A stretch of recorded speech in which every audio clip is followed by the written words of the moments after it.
Hello students आज फिर से हम लोग इस फॉर्मूला सीरीज में उपस्थित हुए हैं। बच्चों, ये फॉर्मूला सीरीज काफ़ी इम्पोर्टेंट है क्योंकि हर चैप्टर का जो जो इम्पोर्टेंट फॉर्मूला है उसको हमने कलेक्ट किया है और आपको प्रोवाइड कर रहा हूँ। तो इस सीरीज में आज हम लोग स्केलर प्रोडक्ट और वेक्टर प्रोडक्ट, फिर स्केलर ट्रिपल प्रोडक्ट, ये 3 चैप्टर का जो फॉर्मूला होता है, जो इम्पोर्टेंट फॉर्मूला होता है, उसको आज हम लोग डिस्कस करेंगे। बच्चों, ये काफ़ी इम्पोर्टेंट है क्योंकि इससे बहुत सारे सवाल आता है बोर्ड में भी, जेई में भी, और कोई भी अन्य कंपटीशन जैसे एनडीए वगैरह हो गया तो वहाँ भी इससे काफ़ी सवाल आता है। तो आप जानते हैं कि बिना फॉर्मूला का हम मैथ सॉल्व नहीं कर सकते। ठीक है, तो ये जो सीरीज चल रहा है ये काफ़ी इम्पोर्टेंट और यूज़फुल सीरीज़ है। इसको आप देखिए, समझिए। एक बार, दो बार, तीन बार जब आप देखेंगे तो फॉर्मूला आपको याद हो जाएगा। ठीक है, आपको किताब को पलटने की आवश्यकता नहीं होगी, है ना। सिर्फ वीडियो देख कर ही आपको जितना भी फॉर्मूला है सब आपको फॉर्मूला मिल जाएगा।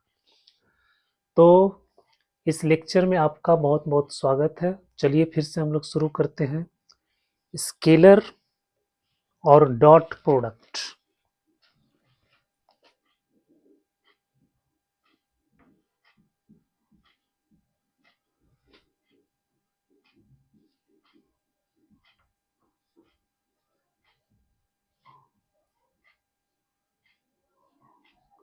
स्केलर और डॉट प्रोडक्ट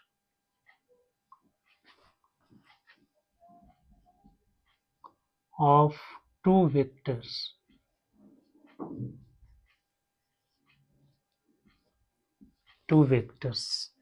इसका जितना फॉर्मूला होता है सब फॉर्मूला को हम लोग यहाँ पर डिस्कस करेंगे।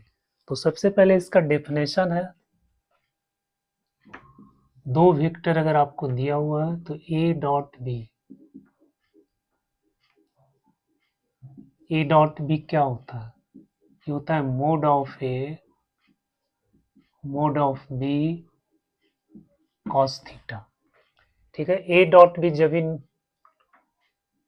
हम निकालेंगे तो वहां पे mode of A into mode of B into cos theta. Theta क्या हो गया? ए और बी के बीच का एंगल होता है। जैसे ये वेक्टर ए है, ये वेक्टर बी है, और इसके बीच का एंगल आपको थीटा है। ठीक है, तो ए डॉट बी बराबर mode of A mode of B cos theta. दूसरा है projection of A on a line.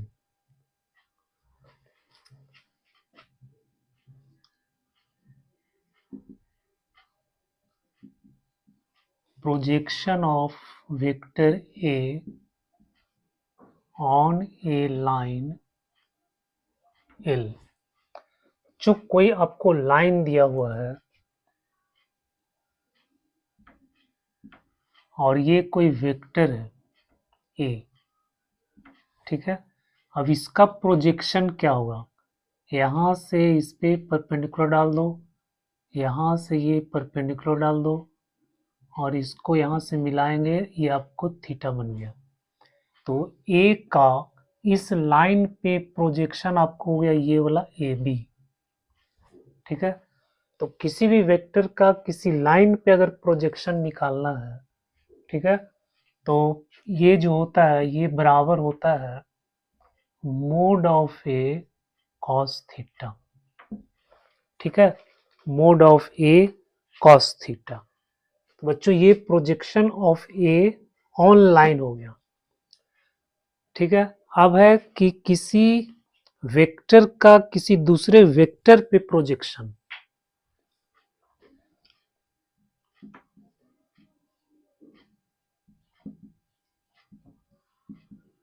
Projection of a vector on vector B, ये होता है ए डॉट बी बट्टा बी, या इसको हम लोग ऐसे भी लिख सकते हैं ए डॉट बी कैप। देखो यहाँ पे बी बट्टा मोड ऑफ बी, ये क्या है, बी का यूनिट वेक्टर है, तो हम लोग इस फॉर्मूला को ए डॉट बी कैप भी लिख सकते हैं। ठीक है, तो ए का बी पे प्रोजेक्शन, जैसे मान लो ये वेक्टर ए है, वेक्टर बी है, अब इसका हम यहाँ पे प्रोजेक्शन निकालेंगे या इसका इस पे प्रोजेक्शन निकालेंगे। ठीक है, जैसे मान लो कि ये वेक्टर ए है और ये वेक्टर बी है। अब ए का बी पे प्रोजेक्शन, तो ए का बी पे प्रोजेक्शन निकालने के लिए यहाँ से परपेंडिकुलर डालेंगे। ठीक है, ओ ए, तो ये वाला आपका प्रोजेक्शन हो गया बी पर, ए का बी पे प्रोजेक्शन। और अगर बी का ए पे प्रोजेक्शन निकालना है तो यहाँ से ये डालेंगे, इसको मान लो बी, तो ये ओ बी हो जाएगा, बी का ए पे प्रोजेक्शन आपका ओ बी हो गया।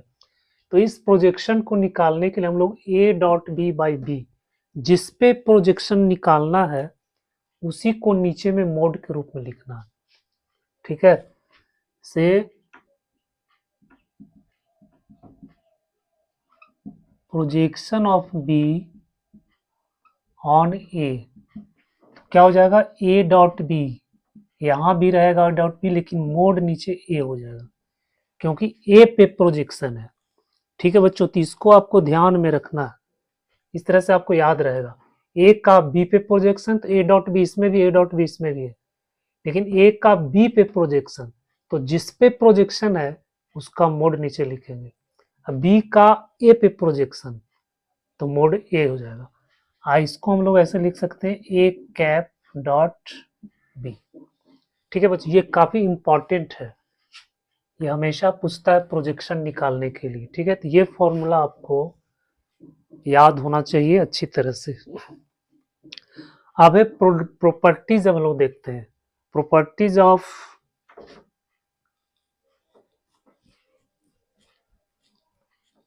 Scalar product.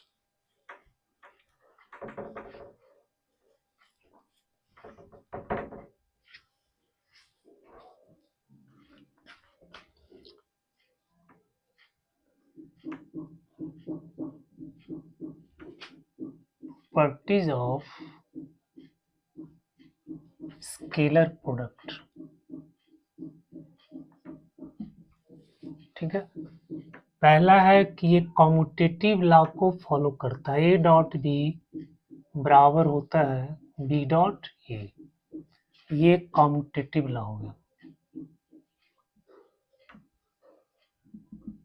Commutative law. ठीक है, तो डॉट प्रोडक्ट जो है, चाहे तो ए डॉट बी लिखो या बी डॉट ए लिखो, ठीक है, दोनों सेम होगा। दूसरा,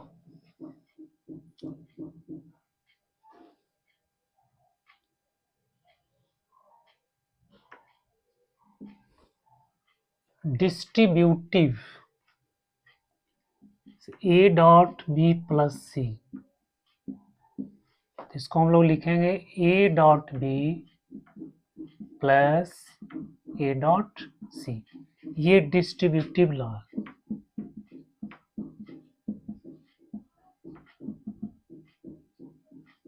ठीक है, एसोसिएटिव लॉ इसमें अप्लाई नहीं होता है। ठीक है बच्चों, तीसरा,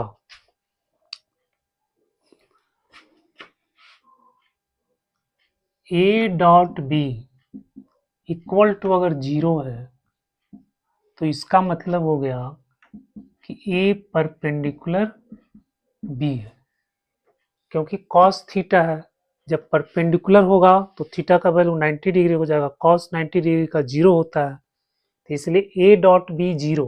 तो ए डॉट बी जीरो का मतलब क्या हुआ, ए परपेंडिकुलर बी, या फिर ए परपेंडिकुलर बी है, इसका मतलब हो गया कि A dot B equal to zero. ठीक है, तो अगर आपको सवाल में A dot B equal to zero दिया हुआ है तो समझ लो कि ए बी पे परपेंडिकुलर है, या फिर ए परपेंडिकुलर बी दिया हुआ तो समझ लो A dot B equal to zero है।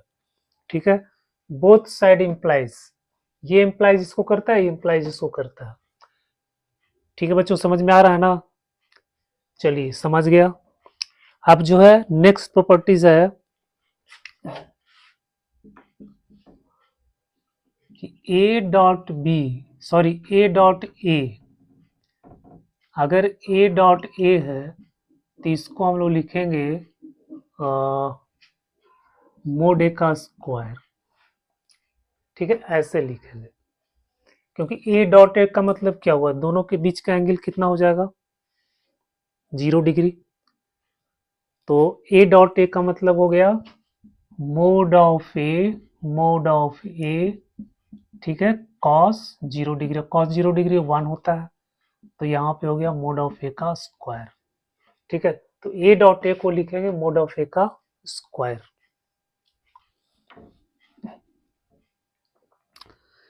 नेक्स्ट प्रॉपर्टी जो है, जब हम किसी इसको स्केलर क्वांटिटी से मल्टीप्लाई करते हैं, जैसे मान लो कि ए में ए है डॉट बी है, तो इतना बराबर इतना ये होता है एम ए डॉट बी, ये इसके बराबर होता है, या फिर ए डॉट एम बी ऐसे होता है, तीनों बराबर है।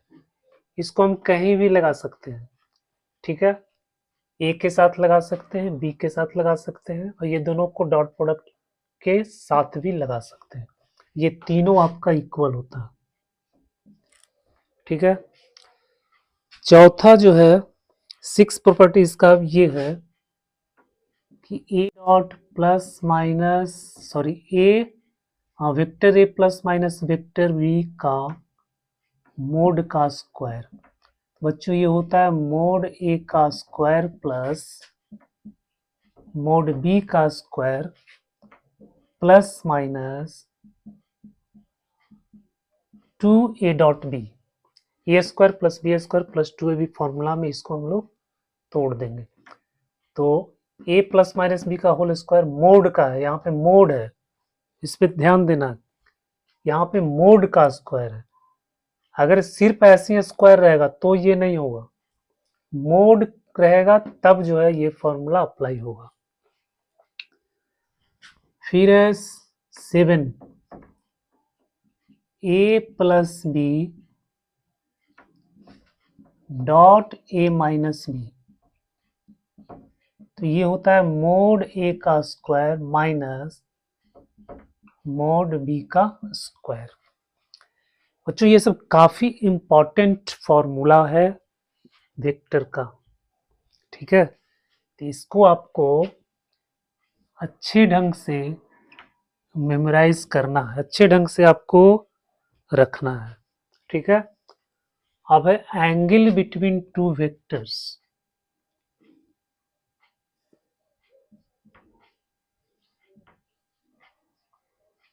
एंगल बिटवीन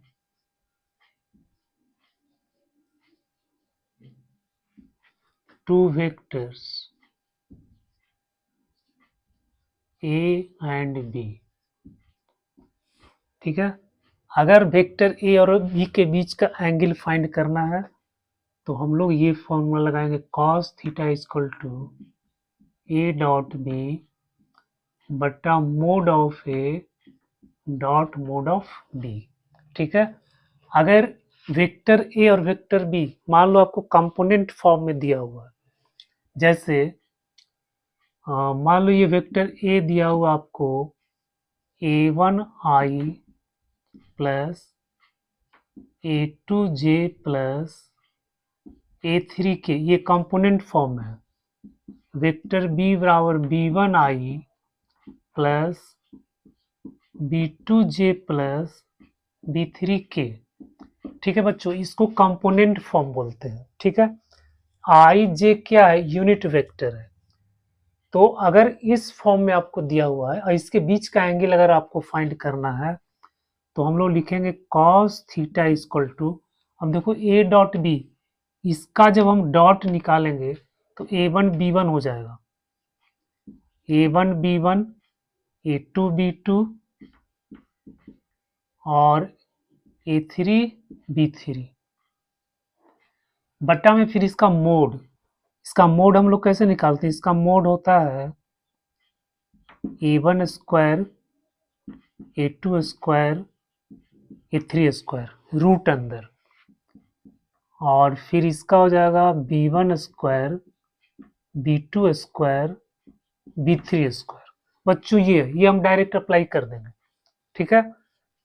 इसको इससे मल्टीप्लाई करो, इसको इससे मल्टीप्लाई करो, इससे मल्टीप्लाई करो, सबको जोड़ दो और बटा में लिख दो a1 का स्क्वायर, a2 का स्क्वायर, a3 का स्क्वायर रूट के अंदर, b1 square, b2 square, b3 square root के अंदर, आपको एंगल निकल जाएगा, ठीक है।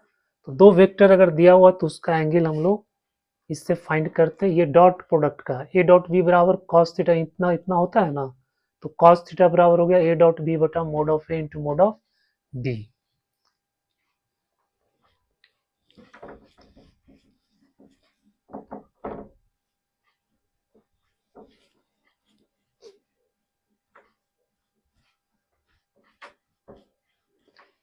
सिर्फ हम लोग यहाँ पे फॉर्मूला को डिस्कस कर रहे हैं। इसके बारे में अगर डिटेल वीडियो देखना है तो मैथमेटिक्स पे आपके जा करके वहां पे आप मेरा वीडियो देख सकते हैं।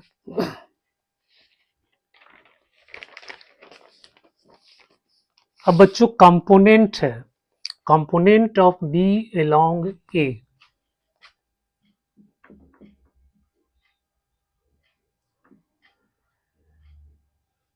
Component of B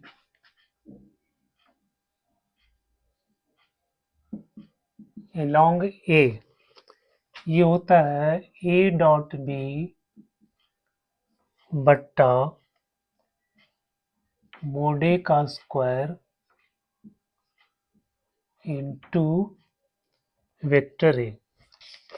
component of B along A, इसका मतलब क्या हो गया, जैसे हम लोग कंपोनेंट निकालते हैं, मान लो कि ये फोर्स है, ये एंगल बना रहा है थीटा, ये एक्सिस है और ये आपका वाई एक्सिस है।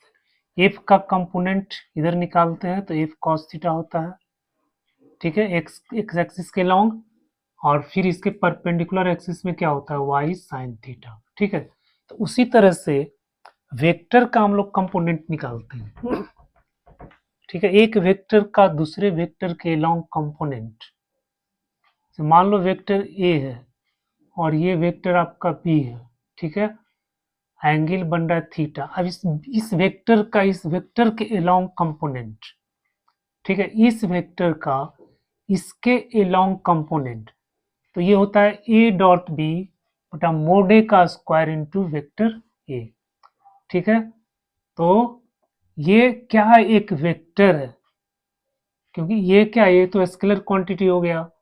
अब इसको इससे मल्टीप्लाई कर देंगे वेक्टर से, तो ये क्या हो गया, एक वेक्टर हो गया। तो इसका जो है ए के अलोंग, तो ए डॉट बी बटा मोड ए का स्क्वायर इंटू ए, जिसके अलोंग निकालना है वही आपको यहाँ भी आएगा, यहाँ भी आएगा।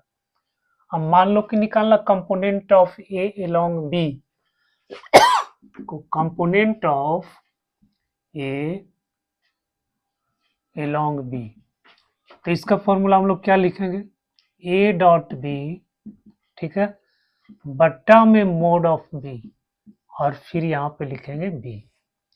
तो ए का बी के अलोंग, अब हो गया अलोंग, उसके बाद भी है component of B perpendicular to A, ठीक है। बी का ए के अलोंग, इस डायरेक्शन में कंपोनेंट आपको इतना हो गया, ठीक है। अब इसके परपेंडिकुलर डायरेक्शन में ए का कंपोनेंट क्या हो जाएगा, तो इसको हम लोग क्या करते हैं, बी में से माइनस कर देते हैं, ठीक है, ए डॉट बी और इनटू ये, बी में से इसको हम लोग माइनस कर देंगे तो ये इसके परपेंडिकुलर हो जाएगा, ठीक है बच्चों। तो ये कंपोनेंट निकालने का फॉर्मूला हो गया।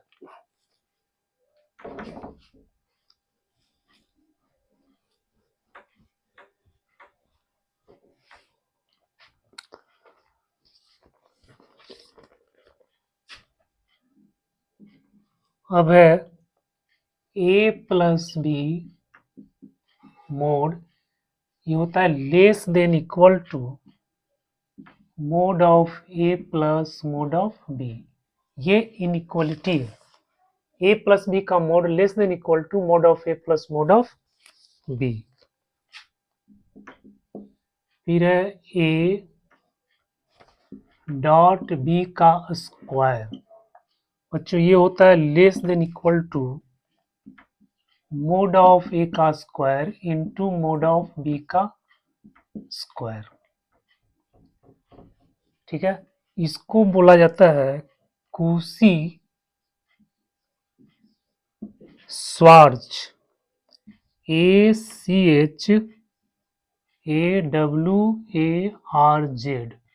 कूसी श्वार्ज इनइक्वालिटी। ठीक है, ए डॉट बी का square less than equal to mod A का स्क्वायर इंटू मोड बी का स्क्वायर, इसको बोला जाता है कूसी श्वार्ज इनइक्वालिटी। फिर है अगर a प्लस बी प्लस सी, ठीक है बच्चों, इसका स्क्वायर है तो इसको हम लोग लिखेंगे मोड ऑफ ए का square plus mode of B का square plus mode of C का square plus 2 A dot B plus B dot C plus C dot A. ये फॉर्मूला, ये भी काफी इंपॉर्टेंट है। ठीक है, कभी कभी आपको इसका वैल्यू फाइंड करने के लिए दे जाता है, या फिर ये वैल्यू दे देता है, फिर इसका वैल्यू फाइंड करना रहता है। तो बेटा ये था स्केलर प्रोडक्ट का जितने भी इंपॉर्टेंट फॉर्मूलाज है वो हम लोगों ने यहाँ पे डिस्कस कर लिया।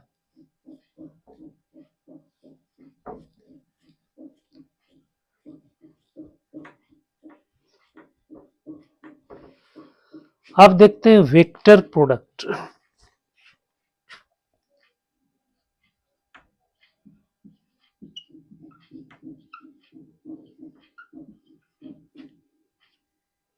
Vector product of two vector. ठीक है, तो सबसे पहले इसका डेफिनेशन होता है A cross B equal to होता है mode of A mode of B sine theta and cap. बच्चों ये क्रॉस प्रोडक्ट जो होता है ये वेक्टर क्वांटिटी होता है। ठीक है, तो जब वेक्टर क्वांटिटी है तो उसका तो एक डायरेक्शन होगा, तो वो डायरेक्शन को दिखाने के लिए हम लोग एन कैप लिखते हैं। तो ए क्रॉस बी का मतलब हो गया कि जैसे ये वेक्टर ए है, इसका एंगल थीटा बन रहा है, ये वेक्टर बी है। अब इसका ए क्रॉस बी निकालेंगे तो एक वेक्टर जो है ये आपको मिलेगा यहाँ से, ये आपका यूनिट वेक्टर, ये यूनिट वेक्टर इस पे भी परपेंडिकुलर, इस पे भी परपेंडिकुलर है। ठीक है, तो ए क्रॉस बी एक क्या, एक वेक्टर क्वांटिटी है। इसका डायरेक्शन हम लोग, इसका डायरेक्शन कैसे फाइंड करते हैं, ये रूल अपनाते हैं, उंगली को इस तरह से घुमाना है, ए क्रॉस बी, ए से बी की तरफ जो अंगूठा होता है वो आपको इसका डायरेक्शन, ए क्रॉस बी का डायरेक्शन बताता है। अगर हम बी क्रॉस ए करेंगे तो अंदर की तरफ डायरेक्शन हो जाएगा। ठीक है,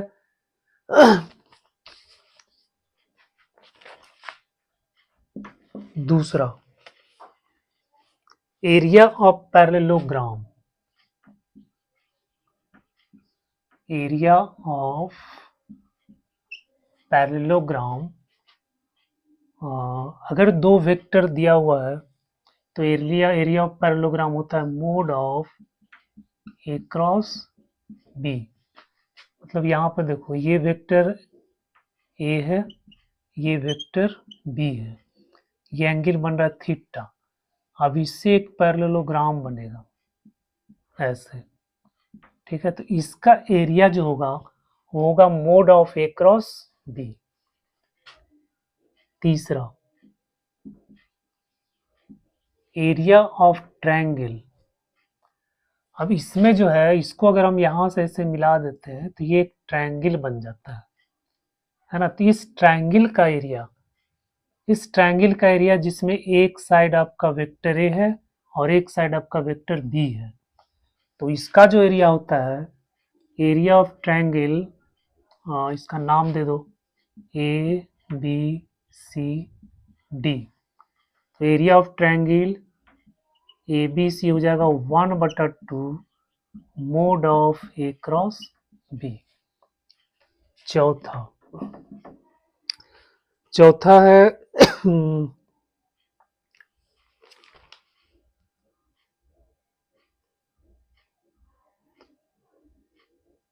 area of parallelogram with the diagonals, area of parallelograms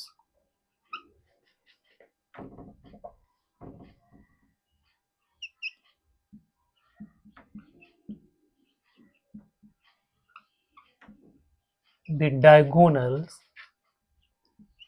vector A and vector B.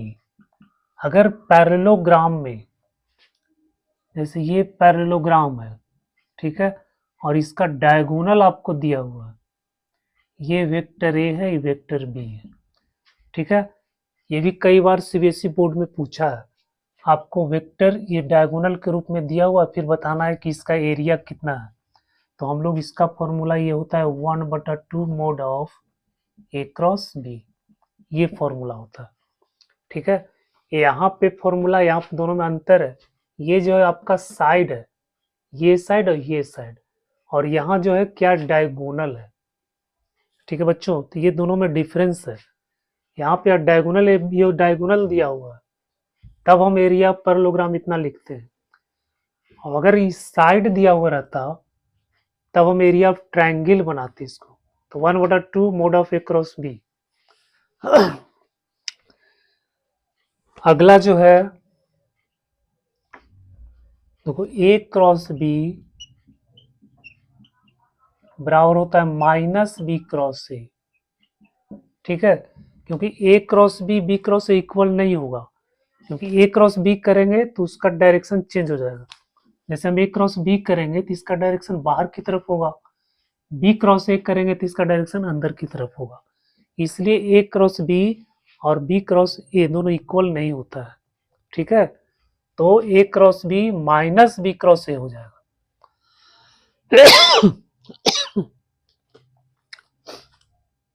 छठा, देखो एम ए क्रॉस बी बराबर एम ए क्रॉस बी बराबर ए क्रॉस एम बी, ठीक है। इस स्केलर को कहीं भी मल्टीप्लाई कर सकते हैं।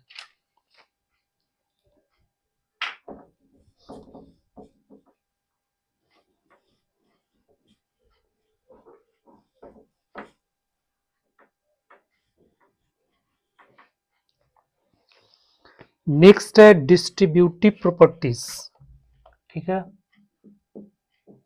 अगर ए क्रॉस बी प्लस सी दिया हुआ है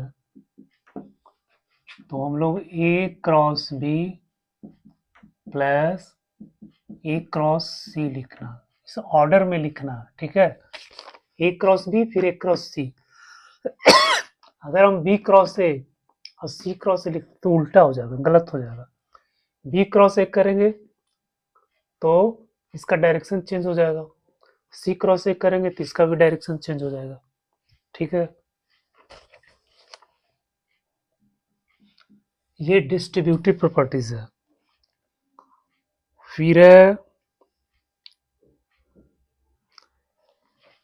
बच्चों, अगर ए क्रॉस बी आपको 0 है तो इसका मतलब हो गया कि ए पैरेलल हो गया बी का, ठीक है, क्योंकि इसमें साइन है, तो पैरेलल होगा तो एंगल 0 होगा, तो साइन 0 बराबर 0, ठीक है। तो ए क्रॉस बी बराबर 0, इसका मतलब ए पैरेलल बी।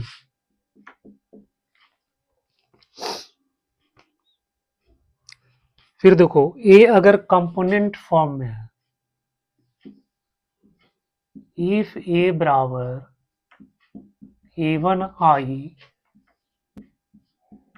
b1j और c1 के है और B बराबर A2I B2J C2K है। तो A क्रॉस B कितना हो जाएगा?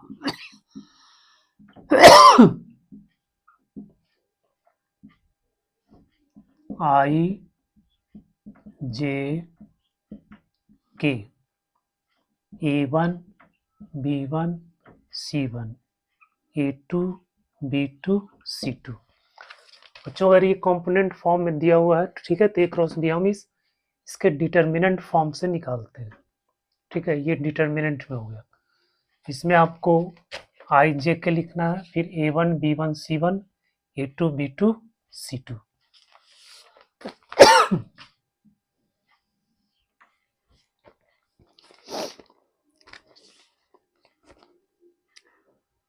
Vector of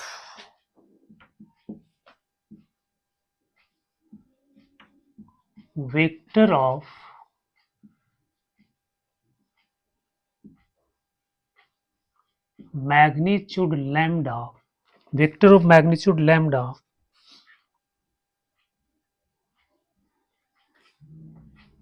normal to vector A and vector B। देखो ऐसा वेक्टर फाइंड करना है जिसका मैग्नीट्यूड आपको लैम्डा दिया हुआ है, लेकिन वो वेक्टर ए पर भी परपेंडिकुलर है और बी पर भी परपेंडिकुलर है। तो ए और बी पे परपेंडिकुलर कौन सा वेक्टर होता है? ठीक है, जो जब हम ए क्रॉस बी निकालते हैं, है ना, तो जब भी आपको मैग्नीट्यूड दिया हुआ है, ठीक है, और किसी वेक्टर के अलोंग आपको वेक्टर निकालना है, तो बच्चों हम उस वेक्टर का पहले यूनिट वेक्टर फाइंड करते हैं और उससे फिर जो मैग्नीट्यूड उसको मल्टीप्लाई कर देते हैं, तो उस वेक्टर के डायरेक्शन में वेक्टर फाइंड हो जाता है। तो यहाँ पे जो होगा ये आपको हो जाएगा प्लस माइनस लैम्डा, देखो ए क्रॉस बी बट्टा में मोड ए क्रॉस बी। ठीक है, ये आपका हो जाएगा। अब इसमें कह रहा है कि देखो ये वेक्टर हो गया आपको ए, ये वेक्टर हो गया बी, एंगल हो गया थीटा। कर ऐसा वेक्टर फाइंड करो जिसका मैग्नीट्यूड इतना है लेकिन वो इस पे दोनों पे परपेंडिकुलर थी। कौन सा वेक्टर होगा? इस तरह से ये वाला वेक्टर हो जाएगा। ठीक है, और इसके अलोंग ये जो होगा ना, ये वेक्टर होगा ए क्रॉस बी, ये इसके परपेंडिकुलर वेक्टर हो जाएगा ए क्रॉस बी। ठीक है, अब इसका हम यूनिट वेक्टर फाइंड करेंगे। तो यूनिट वेक्टर क्या होता है? ए क्रॉस बी बटा मोड। किसी भी वेक्टर का यूनिट वेक्टर वेक्टर बट्टा मोड होता है। ठीक है, एक कैप से डिनोट करते हैं। अब इस यूनिट वेक्टर को जो मैग्नीट्यूड है उतना से मल्टीप्लाई कर देंगे तो वेक्टर निकल जाएगा। तो जब भी आपको मैग्नीट्यूड दिया हुआ है और किसी वेक्टर के अलोंग वेक्टर फाइंड करना है, तो सबसे पहले आप यूनिट वेक्टर फाइंड करो और जितना मैग्नीट्यूड है उससे मल्टीप्लाई कर दो। ठीक है बच्चों, तो ये इतना ये फॉर्मूला होगा।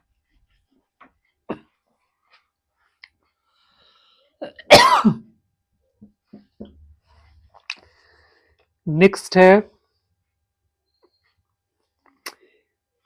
Area of plane quadrilateral. Area of plane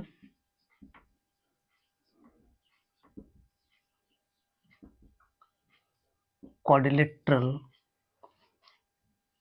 मान लो क्वाड्रिलेटरल दिया हुआ ABCD। ठीक है, ये कोई भी क्वाड्रिलेटरल है ABCD। इसका एरिया फाइंड करना आती होता है 1/2 मोड AC क्रॉस BD। ठीक है, AC cross BD। Lagrange's identity,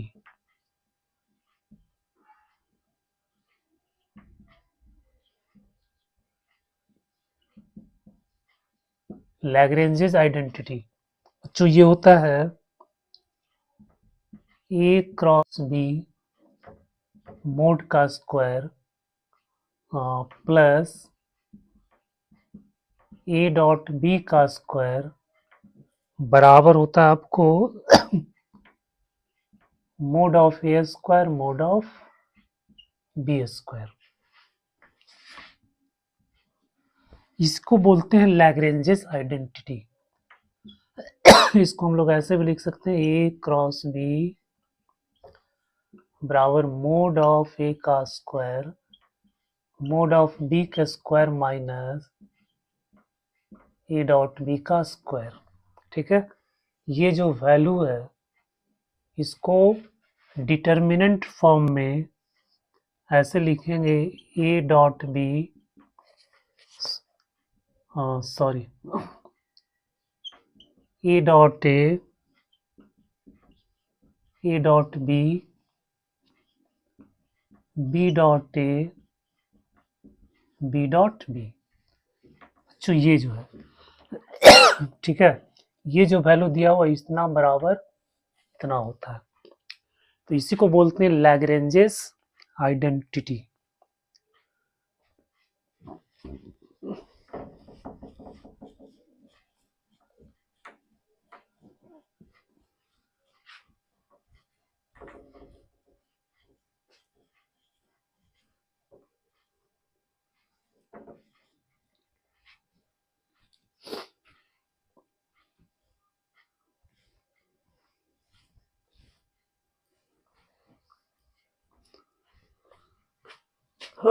अब जो है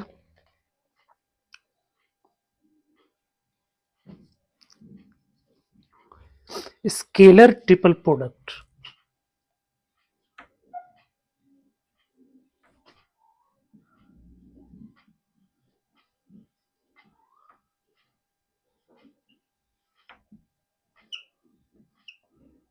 स्केलर ट्रिपल प्रोडक्ट जो स्केलर ट्रिपल प्रोडक्ट होता है को ए डॉट बी क्रॉस सी, ठीक है, इस फॉर्म में रहता है, इसको हम लोग बोलते हैं स्केलर ट्रिपल प्रोडक्ट। तो A dot B cross C या फिर इसको लिख सकते हैं ए क्रॉस बी डॉट सी, और फिर इसको हम लोग इस तरह से भी लिखते हैं। ठीक है, ये इस बॉक्स में इसको लिखते हैं बॉक्स ए बी सी। तो A dot B cross C या A cross B dot C, इसी को बोलते हैं स्केलर ट्रिपल प्रोडक्ट, क्योंकि ये एक स्केलर क्वांटिटी है। तो ये इससे तो हमको वेक्टर मिलेगा, और फिर ये भी वेक्टर है, वेक्टर के साथ फिर डॉट करेंगे, ये आपका वेक्टर हो गया, और फिर ए है ए डॉट वेक्टर। तो वेक्टर ये डॉट प्रोडक्ट क्या होता है, स्केलर क्वांटिटी होता है, इसलिए इसको हम बोलते हैं scalar triple product.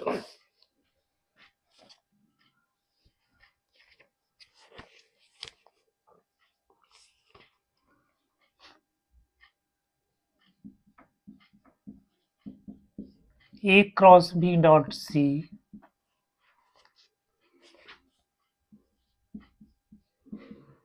B cross C dot ए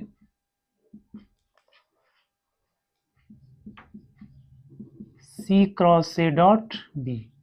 बच्चों अगर हम लोग साइक्लिक इस चक्र को अगर फॉलो करते हैं ए बी सी, देखो यहाँ A cross B dot C C cross A dot B B cross C dot A, तो इसका साइन चेंज नहीं होता, ये तीनों का वैल्यू आपको सेम मिलेगा। लेकिन अगर इसको ऐसे लिख देंगे ए क्रॉस बी डॉट सी और ए क्रॉस बी डॉट सी, और फिर यहाँ से लिख देंगे सी क्रॉस बी तो ये उल्टा हो जाएगा, सी क्रॉस ए डॉट बी, तो ये चेंज हो जाएगा बच्चों, यहाँ माइनस हो जाएगा, ठीक है।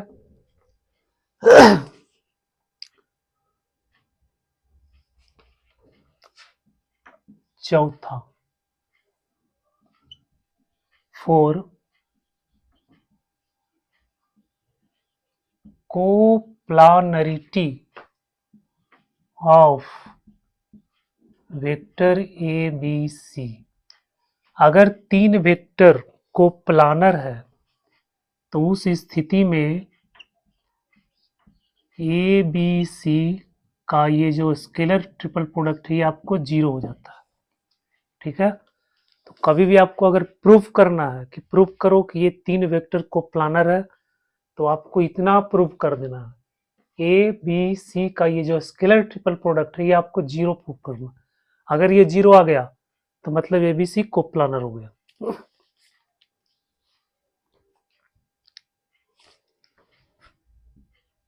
फाइव, अगर लैम्डा ए बी सी ऐसे दिया हुआ है तो लैम्डा को हम बाहर लिख सकते हैं, लैम्डा ए बी सी, ठीक है। तो मान लो इसमें भी है इसमें भी है, तो हम तीनों को बाहर निकाल सकते हैं यहाँ पर।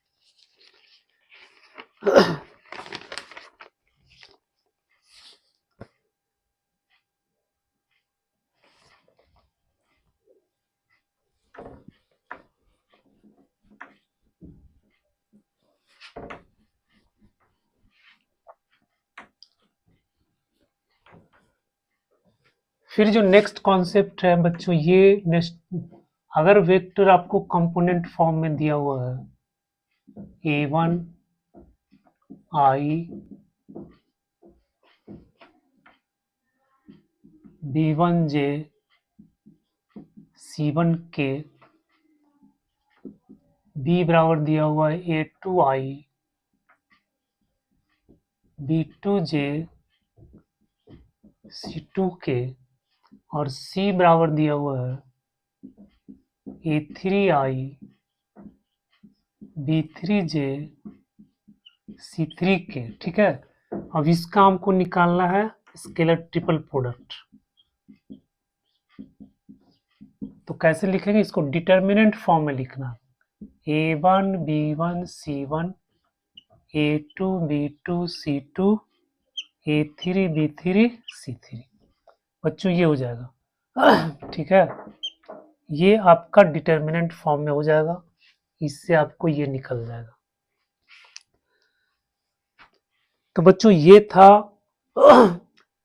जितना भी प्रोडक्ट होता है, scalar triple product, vector product, scalar product, उसका जो जो इम्पोर्टेंट फॉर्मूला है, ठीक है, जो एग्जाम में आता है उसको हमने डिस्कस कर लिया है, ठीक है।